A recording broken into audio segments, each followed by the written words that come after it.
In the early 13th century, a vast and formidable empire arose from the unforgiving steppes of Mongolia. From the unrelenting hands of one man, Genghis Khan, the Mongol Empire would expand to cover more land than any empire before or after. Yet, the story of the Mongol Empire is not only the story of one great conqueror but of an entire civilization that transformed the world through its conquests, leadership, and enduring influence. The Mongol Empire was born in one of the harshest environments on Earth, the Mongolian steppe.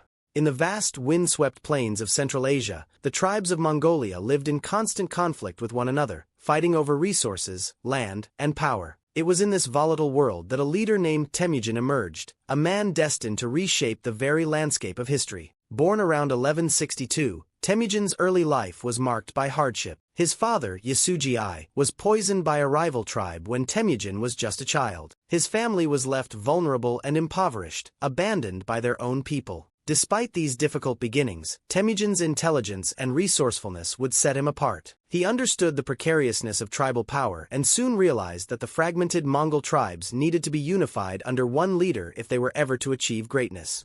Temujin's rise to power was fueled by his fierce determination and ability to inspire loyalty. In a world where tribal allegiances were often based on bloodlines and tradition, Temujin broke the mold by promoting warriors based on merit. Loyalty, courage, and capability were the hallmarks of his army, and under his leadership, the Mongol tribes began to unite. In 1206, after years of conquest and alliances, Temujin was declared Genghis Khan, meaning universal ruler. This marked the birth of the Mongol Empire. But Genghis Khan's vision went beyond mere conquest. He understood that if the Mongols were to build an enduring empire, they would need to be more than just fierce warriors. They would need to be administrators, diplomats, and builders of an empire that could stretch across the known world.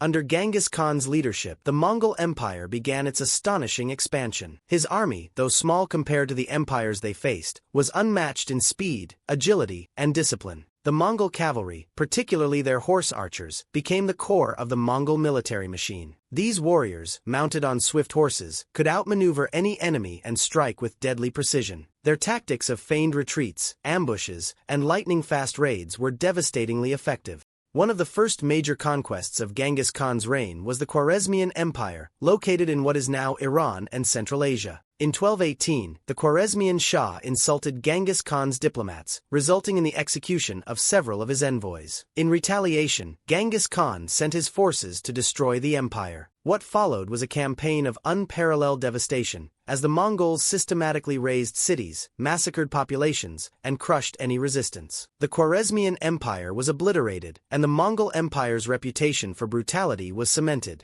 From there, Genghis Khan turned his attention to China. The Jin dynasty in northern China fell quickly to Mongol forces, with Genghis Khan employing innovative siege tactics that made use of Chinese engineers and technologies. The Mongols took Beijing and began their long campaign to conquer the rest of China. Genghis Khan's ultimate goal was not just to conquer but to establish control over trade routes and the vast wealth of the Chinese Empire. By the time of his death in 1227, Genghis Khan's empire had stretched from the steppes of Mongolia to the heart of China and Persia. Yet, his vision of a unified and prosperous empire was not completed during his lifetime. His successors would continue the work he had started, expanding the Mongol Empire to its greatest extent. After Genghis Khan's death, the empire was divided among his sons and grandsons, who continued to carry out his vision of Mongol supremacy. Genghis Khan's sons, and his grandsons, including Hulagu Khan and Munk Khan, each played pivotal roles in the expansion of the empire. Kublai Khan, Genghis Khan's grandson, became one of the most notable rulers of the Mongol Empire. In 1271, he established the Yuan dynasty in China, becoming the first non-Han ruler to unite the entire country. Kublai's reign marked the full Mongol conquest of China and the beginning of a new era for the empire. He adopted many Chinese administrative practices and worked to integrate Chinese culture with Mongol rule. Under Kublai, the Mongol Empire achieved unprecedented prosperity, with a flourishing of trade along the Silk Road and the establishment of cultural exchanges between East and West. Meanwhile, in the west, Hulagu Khan, another of Genghis Khan's grandsons, led the Mongol forces to conquer much of the Middle East. Hulagu's most significant victory came in 1258 with the capture of Baghdad, the heart of the Abbasid Caliphate. This event marked the end of the Islamic Golden Age and had a lasting impact on the Middle East. Hulagu's Mongols also advanced into Syria, where they briefly threatened the heart of the Islamic world. The Mongol Empire's expansion into Europe was similarly dramatic. In the 1240s, Batu Khan, Genghis Khan's grandson, led the Mongol forces into the heart of Eastern Europe. The Golden Horde, as Batu's army came to be known, devastated the Kievan Rus, advancing through modern-day Russia, Ukraine, and Poland, and even reaching the gates of Vienna. The Mongols brought terror to the region, but their presence also fostered a new era of trade and cultural exchange. At its peak, the Mongol Empire stretched from the Pacific Ocean in the east to the Danube River in the west, from the Siberian tundra in the north to the deserts of Persia and India in the south. The empire was not only the largest contiguous empire in history but also one of the most diverse, encompassing various cultures, languages, and religions.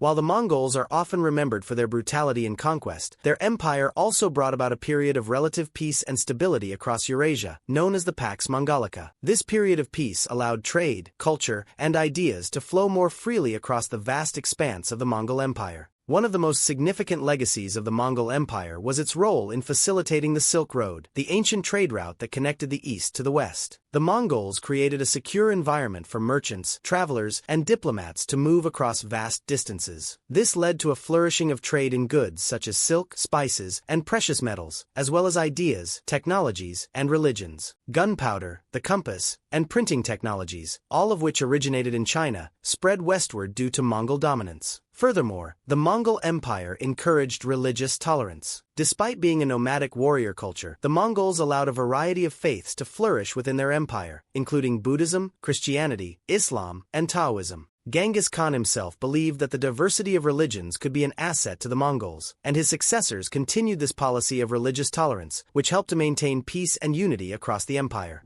By the mid-14th century, the Mongol Empire began to fracture. The vastness of the empire and the diversity of its peoples made it difficult to maintain control. The empire split into several distinct khanates, each ruled by different branches of Genghis Khan's family. The Ilkhanate in Persia, the Golden Horde in the north, the Chagatai Khanate in Central Asia, and the Yuan dynasty in China were all once part of the same unified empire, but eventually drifted apart due to internal conflicts, succession struggles, and external pressures. The Black Death in the 14th century also had a devastating effect on the Mongol Empire. The plague decimated populations, disrupted trade, and weakened the Mongol khanates, which had once thrived under a unified rule. By the 15th century, the Mongol Empire had largely dissolved, and its various khanates were either absorbed into neighboring empires or collapsed entirely. Yet, the legacy of the Mongols persisted long after the empire's fall. Their cultural and political influence continued to shape the future of Eurasia.